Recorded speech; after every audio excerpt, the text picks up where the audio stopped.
हज़रत इब्राहीम की कुर्बानी भी कुरान ने बयान की। बात कहाँ से शुरू हुई? जनाब इब्राहीम ने दुआ मांगी, रब्बी हबली मिनस सालिहीन, ऐ अल्लाह मुझे साले बेटा अता फरमा।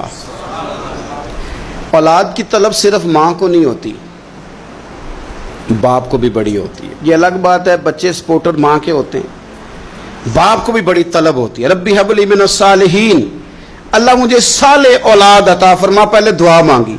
रब फरमाता फबश्शरनाहु बिगुलामिन हलीम, हमने उन्हें अक्लमंद बेटे की खुशखबरी अता फरमाई। उन्होंने साले बेटा मांगा, अल्लाह ने हिलम वाला बेटा अता किया। बेटा मिल गया। फलम्मा बलगा माहु साया, फिर जब बेटा उनके साथ काम करने के काबिल हो गया।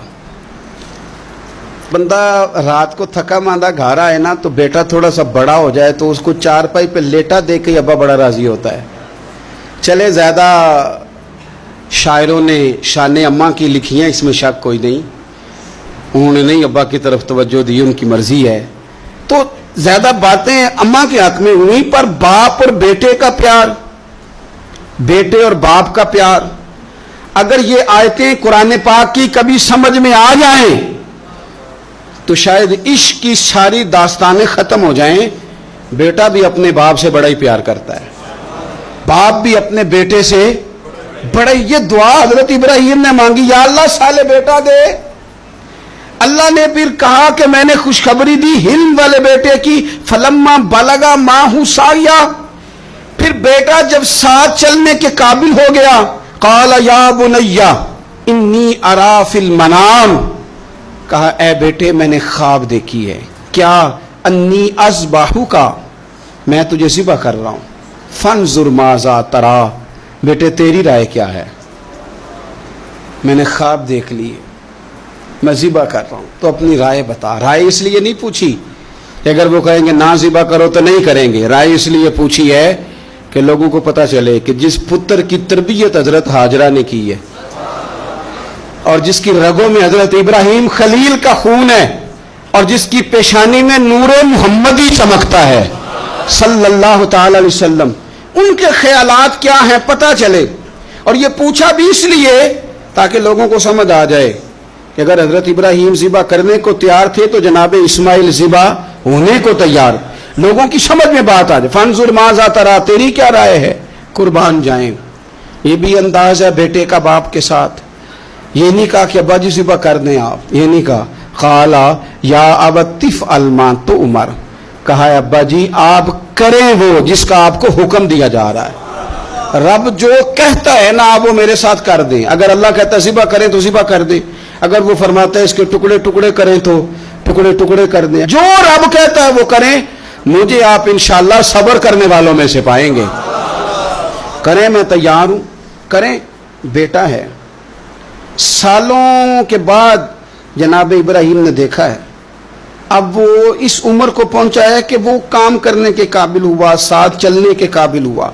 हुक्म आ गया। देखो एक मुश्किल वो होती है कि तबलीग करनी है, काफिरों को रास्ते में मुश्किल आ गई। एक मुश्किल वो थी कि काफिरों से लड़ाई करनी थी तो रास्ते में मुश्किल है। यहां तो कुछ भी नहीं, बैठे बिठाए रब ने कह दिया करो बेटा ज़िबा। समझ आती है कि यारी तेरी सोना है पर अज़मैशां भी तेरियां अग। ये सोना परखिया जामदा ही पहलो नाल लगा दे लग। वो अपने प्यारों को ना बैठे बिठाए भी इम्तिहान ले लेता है। कहा मैं तैयार हूं, मुझे सब्र करने वालों में पाएंगे। फलम्मा अस्लमा व तल्लहु लिल जबीन, अल्लाह फरमाते हैं जब दोनों हुक्म मानने को तैयार हो गए तो बाप ने बेटे को पेशानी के बल लिटाया।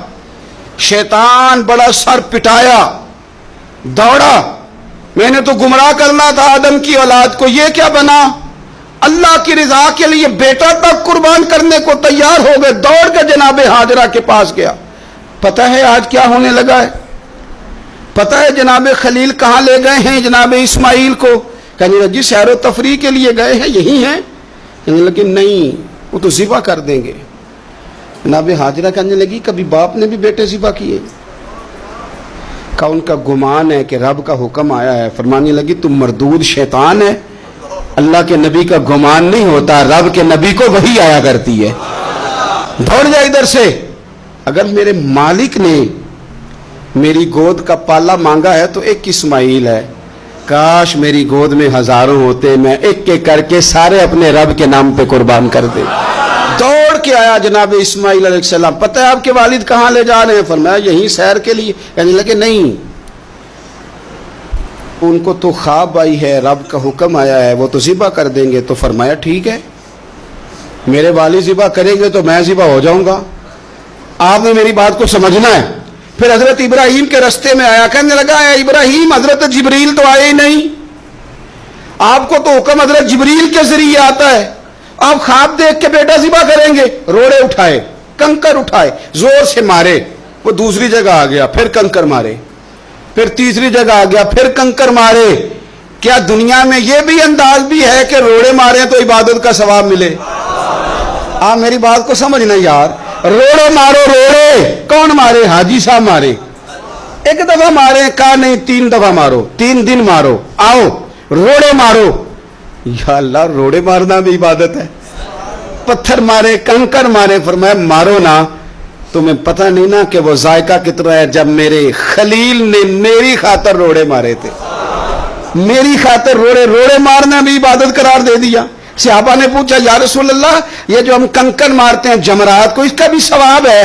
فرمایا یہ تو تمہیں میزان عمل میں قیامت کے دن پتہ چلے گا نا اجر کتنا ہے، یہ تمہیں تب پتہ چلے گا۔ روڑے مارے حضرت ابراہیم خلیل نے، فلما اسلم وتلہ للجبین، دونوں تیار ہو گئے، باپ نے بیٹے کو پیشانی کے بل لٹایا۔ مفسرین کہتے ہیں خود کہا تھا جناب اسماعیل نے، ابا جی سیدھا لٹا کے ذبح نہ کرنا، ہو سکتا ہے چہرہ دیکھیں تو آپ سے چھری نہ چلائی جا سکے، آنکھوں پہ پٹی باندھ لو، مجھے الٹا کر کے لٹا لو اور میرے ہاتھ پیر باندھ لو۔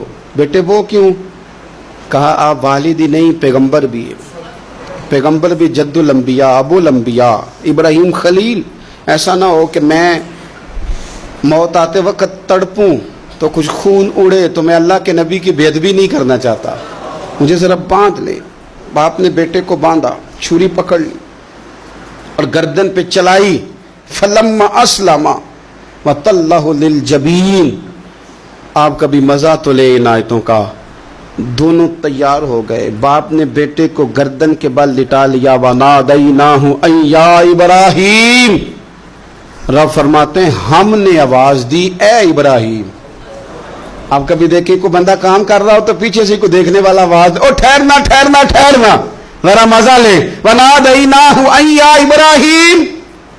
اللہ فرماتے ہیں ہم نے آواز دی اے ابراہیم، قد صدقت الرؤیا، آپ نے تو خواب سچ کر دکھایا ہے، اے ابراہیم آپ نے تو خواب سچ کر دکھایا، اِنَّ كَذَلِكَ نَجْزِي الْمُحْسِنِينَ، ہم اسی طرح نیکوں کو بدلہ دیتے ہیں۔ اِنَّ هَذَا لَهُوَ الْبَلَاءُ الْمُبِينُ، بے شک یہ بڑی آزمائش تھی، بے شک یہ کھلی آزمائش تھی۔ میں نے کہا تھا قرآن کی آیتوں کا بھی مزہ لیا کرے، یہ کھلی آزمائش تھی۔ جب آزمائش لینے والا کہتا ہے آزمائش کھلی تھی اور دینے والے نے سچ کر دکھائی، تو پھر حضرت ابراہیم کی شان دیکھی نا کتنی بلند ہے۔ لینے والا کہتا ہے آزمائش کھلی تھی، وَفَدَيْنَاهُ بِذِبْحٍ عَظِيمٍ، اور ہم نے انہیں بچا لیا فدیے میں عظیم ذبیحہ دے کر۔ اللہ نے نا پھر دمبا بھیجا جنت سے، حضرت ابراہیم نے چھری چلا دی تھی، روکی کوئی نہیں، چھری چلا دی، اور جب پوری طرح ذبح ہو گیا تو آنکھیں کھولی تو آپ نے دیکھا کہ نیچے دمبا ذبح ہوا پڑا ہے اور جناب اسماعیل دور کھڑے مسکرا رہے ہیں۔ تو حضرت ابراہیم کی زبان سے نکلا اللہ اکبر، اللہ اکبر۔ آپ کی بات سن کے جناب اسماعیل بھی پکارے اللہ اکبر، اللہ اکبر۔ یہ لفظ سنے تو حضرت جبریل بولے، کہنے لگے لا الہ الا اللہ واللہ اکبر۔ جب انہوں نے یہ کہا تو حضرت سیدنا ابراہیم پھر بولے، کہنے لگے اللہ اکبر وللہ الحمد۔ اللہ کو یہ لفظ بھی بڑے پیارے آئے۔ فرمایا پڑھو نا، 9 ذی الحج کی فجر سے لے کر 13 تک پڑھو نا ذرا سارے، اللہ اکبر، اللہ اکبر، لا الہ الا اللہ واللہ اکبر، اللہ اکبر وللہ الحمد۔ فرمایا یہ پڑھتے رہو۔ انہوں نے پڑھے تھے مل کے تو مجھے بڑے پیارے لگے۔ فرمایا ہم نے انہیں بچا لیا ایک فدیہ، عظیم فدیہ دے کے، وَتَرَكْنَا عَلَيْهِ فِي الْآخِرِينَ، اور ہم نے ان کے ذکر کو چھوڑا ہے آنے والوں کے لیے۔ کیا لفظ ہے قرآن کے، कुर्बान